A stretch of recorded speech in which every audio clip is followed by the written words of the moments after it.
SDO और SDM में क्या डिफरेंस है। नमस्कार, मैं एडवोकेट मुकेश बगड़िया स्वागत करता हूं आपका आपके इस यूट्यूब चैनल पर। यदि आप इस चैनल पर पहली बार आए हैं और आपने अभी तक इस चैनल को सब्सक्राइब नहीं किया तो आप चैनल को सब्सक्राइब कर ले, साथ ही आप बेल आइकन भी अवश्य दबा लें ताकि आपको मिलती रहे मेरे प्रत्येक वीडियो की जानकारी। आज की इस वीडियो में हम जानेंगे कि एसडीओ और एसडीएम में क्या डिफरेंस है। सबसे पहले आप ये जान लें कि एसडीएम यानी सब डिविजनल मजिस्ट्रेट ये एक दंडाधिकारी का पद होता है, जबकि एसडीओ यानी सब डिविजनल ऑफिसर ये एक उपखंड अधिकारी का पद होता है। देखिए, जो भी उपखंड अधिकारी होते हैं यानी जो एसडीओ होते हैं, ये राजस्व न्यायालय से संबंधित कार्यों का निष्पादन करते हैं। देखिए, सबसे पहले हम एसडीओ के बारे में जान लेते हैं। देखिए, एसडीओ यानी उपखंड अधिकारी एक रेवेन्यू ऑफिसर का पद है और एसडीओ तहसीलदार के सीनियर होते हैं यानी तहसीलदार के बॉस होते हैं। एक उपखंड स्तर पर एसडीओ की नियुक्ति की जाती है यानी उपखंड अधिकारी की नियुक्ति की जाती है। बाकायदा उपखंड अधिकारी का एक कोर्ट होता है जिसे एसडीओ कोर्ट कहा जाता है। यह केवल रेवेन्यू मामलों में सुनवाई करता है। उपखंड अधिकारी को रेवेन्यू मामलों के संबंध में समझ शक्तियां प्रदान की गई है। देखिए, एसडीओ को फतरगड्डी का आदेश दिया जाना, किसी जमीन का जो भी एग्रीकल्चर लैंड है उसका तकाशमा करना यानी पार्टीशन करना यानी विभाजन करना, या कोई भी भूमि जो एग्रीकल्चर लैंड है उसके स्वामित्व का यानी ओनरशिप को तय करने का अधिकार प्राप्त होता है। देखिए, जब किसी मामले में एसडीओ कोई आदेश देता है तो ऐसी दशा में एसडीओ के आदेश से अपील आरडब्ल्यूए और उसके बाद रेवेन्यू बोर्ड में की जा सकती है। तो आप ये जान ले कि एसडीओ यानी सब डिविजनल ऑफिसर यानी उपखंड अधिकारी रेवेन्यू से संबंधित जो भी मैटर्स होते हैं, जो भी मामले होते हैं, उनको एग्जीक्यूट करने के लिए यानी उनका एग्जीक्यूशन करने के लिए प्रत्येक उपखंड में उपखंड अधिकारी यानी एसडीओ के पद की व्यवस्था की गई है। अब हम जानते हैं कि एसडीएम कौन होते हैं। देखिए, एसडीएम यानी कि सब डिविजनल मैजिस्ट्रेट यानी एसडीएम भी एक न्यायिक अधिकारी है एसडीओ की तरह ही, लेकिन एसडीएम को केवल दंडाधिकारी की शक्ति प्राप्त है। देखिए, एसडीएम एक दंडाधिकारी होता है, उसे दंड देने की शक्ति प्राप्त होती है। हालांकि हमारे देश में जुडिशरी कोर्ट्स की भी स्थापना की गई है, एसडीएम को जुडिशियल कोर्ट की पावर प्रदान नहीं है, लेकिन कुछ ऐसे मामले हैं जो कि सीआरपीसी जो कोर्ट्स में प्राय अधिकतर काम में आती हैं, जिन पर कोर्ट प्रैक्टिकली रूप से अपने कार्यों का संचालन करते हैं किसी अभियुक्त को सजा सुनाने के संबंध में।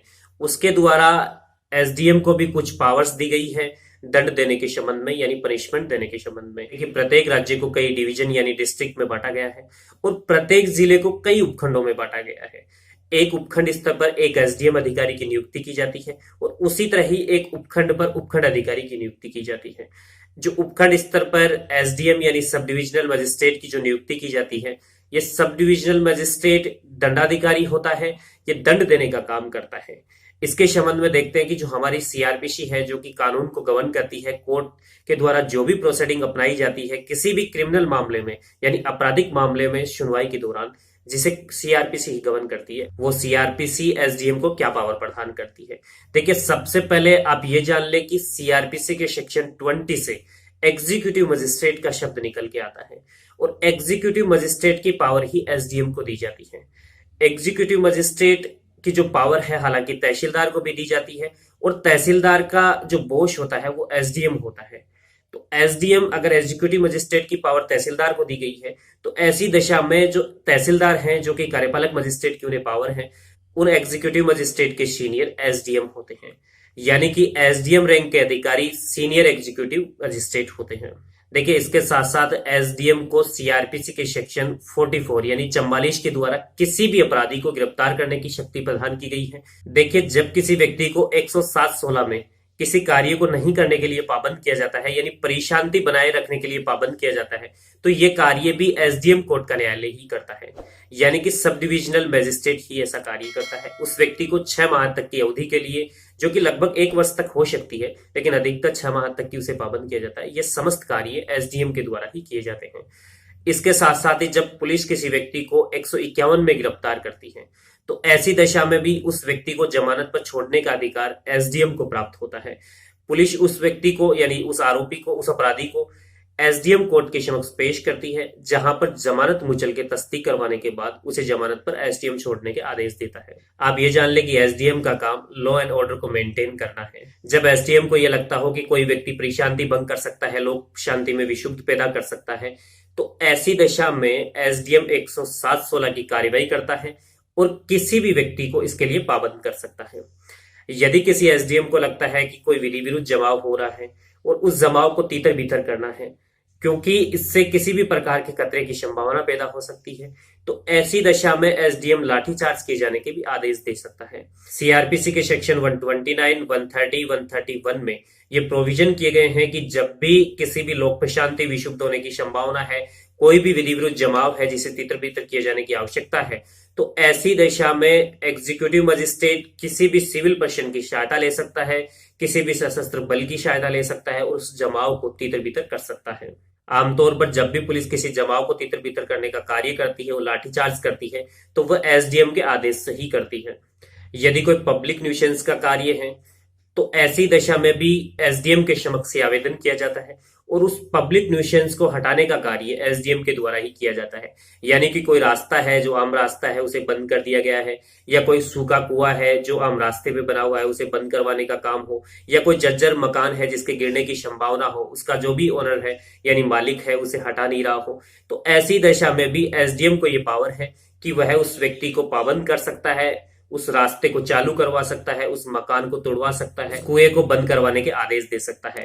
ऐसे प्रोविजन सीआरपीसी के सेक्शन 133 में किए गए हैं, जबकि सीआरपीसी के सेक्शन 144 यानी 144 में ये प्रावधान भी किए गए हैं कि यदि एसडीएम को कोई अर्जेंट नेचर का न्यूसेंस पैदा होते हुए लगता है या फिर एसडीएम को ये लगता है कि कोई अर्जेंट खतरे की संभावना, तो ऐसी दशा में एसडीएम को ये अधिकार है कि वह पूरे क्षेत्र में या जिस किसी क्षेत्र में उसे खतरे की संभावना है उस क्षेत्र के लिए धारा 144 भी लगा सकता है। इसके साथ साथ जब भी पुलिस को कोई शव संदिग्ध हालात में बरामद होता है या किसी व्यक्ति ने आत्महत्या कर ली है तो ऐसी दशा में भी उसकी 176 की रिपोर्ट एसडीएम के समक्ष पेश की जाती है। कार्यपालक मजिस्ट्रेट को ही इस संबंध में पुलिस के द्वारा सूचना दी जाती है और ये 176 की कार्यवाही यानी इंक्वेस्ट रिपोर्ट की कार्यवाही भी एसडीएम के समक्ष प्रेषित की जाती है। इस प्रकार आज के इस वीडियो में हमने ये जाना कि एसडीओ कौन होता है और एसडीएम कौन होता है। देखिए मैं एक बार फिर से दोहरा देता हूं कि एसडीओ सब डिविजनल ऑफिसर जो कि प्रत्येक उपखंड में नियुक्त किया जाता है, इन्हें राजस्व न्यायालय की शक्तियां प्राप्त होती है, जबकि एसडीएम सब डिविजनल मैजिस्ट्रेट होता है, इसे दंडाधिकारी की शक्ति प्राप्त होती है। अमूमन यह देखा जाता है कि एसडीओ को ही एसडीएम की पावर दी जाती है, जो कि सीआरपीसी के सेक्शन 20 में भी ये प्रावधान किए गए हैं। यानी कि जिसे आप एसडीएम कहते हैं वही एसडीओ होता है और जिसे आप एसडीओ कहते हैं वही एसडीएम होता है। ऐसा इसलिए होता है कि इन्हें अलग अलग पावर प्रदान की जाती है, जबकि ये व्यक्ति एक ही होते हैं। प्राय ऐसा अधिकतर लगभग सभी राज्यों में ऐसा ही होता है। देखिए एसडीओ और एसडीएम डेप्यूटी कलेक्टर लेवल के अधिकारी होते हैं। आप देखते हैं कई बार एसडीएम का पद आईएएस अधिकारी को भी मिलता है और कई बार संबंधित राज्यों की जो भी प्रशासनिक सेवा के अधिकारी होते हैं उन्हें भी प्रदान किए जाते हैं। ऐसा इसलिए होता है कि जो भी एसडीएम का पद होता है वो सीनियर एग्जीक्यूटिव मजिस्ट्रेट होता है, तो जो भी राज्यों की प्रशासनिक सेवा के अधिकारी होते हैं वो सीनियर अधिकारी को ही ये पोस्ट दी जाती है, जबकि जो भी आईएएस लेवल के अधिकारी होते हैं जो प्रोबेशन पे आते हैं उन्हें ये पोस्ट दे दी जाती है। तो आप कुल मिलाकर ये कह सकते हैं कि एसडीएम उपखंड का सर्वाधिकारी होता है और एसडीएम का ये कार्य होता है कि अपने उपखंड में लोक शांति लोक प्रशांति व्यवस्था बनाए रखे, लोक न्यूसेंस वगैरह इनको मेंटेन करे। एसडीएम अपने क्षेत्र में लॉ एंड ऑर्डर को मेंटेन करता है यानी कानून की व्यवस्था को बनाए रखता है। एसडीएम को एडमिनिस्ट्रेटिव लेवल के कार्य का एग्जीक्यूशन करने का भी अधिकार होता है, यानी प्रशासनिक पावर भी एसडीएम को प्रदान की जाती है। तो मैं उम्मीद करता हूं कि आज का ये वीडियो आपको ये समझा पाने में सफल रहा होगा कि एसडीओ कौन होता है यानी सब डिविजनल ऑफिसर कौन होता है और एसडीएम यानी सब डिविजनल मजिस्ट्रेट कौन होता है।